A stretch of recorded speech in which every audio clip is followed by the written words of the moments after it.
శాంతి భద్రతలపై సచివాలయంలో ముఖ్యమంత్రి చంద్రబాబు సమీక్షించారు. కందుకూరులో లక్ష్మీనాయుడు హత్యను సీఎం తీవ్రంగా ఖండించారు. నిందితులకు కఠినంగా శిక్ష పడాలన్నారు. ప్రత్యేక ట్రిబ్యునల్ ఏర్పాటు చేసి ఈ వ్యవహారంపై వేగంగా దర్యాప్తు చేయాలని ఆదేశించారు. చనిపోయిన లక్ష్మీనాయుడు కుటుంబానికి పరిహారం ప్రకటించింది ప్రభుత్వం.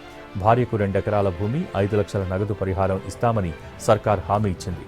గాయపడ్డ పవన్, భార్గవ్కు కూడా పరిహారం అందించాలని సీఎం చెప్పారు.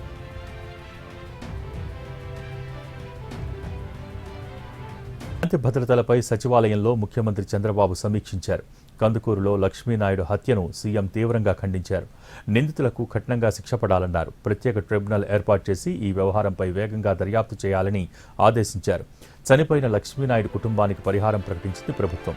భార్యకు 2 ఎకరాల భూమి, 5 లక్షల నగదు పరిహారం ఇస్తామని సర్కార్ హామీ ఇచ్చింది.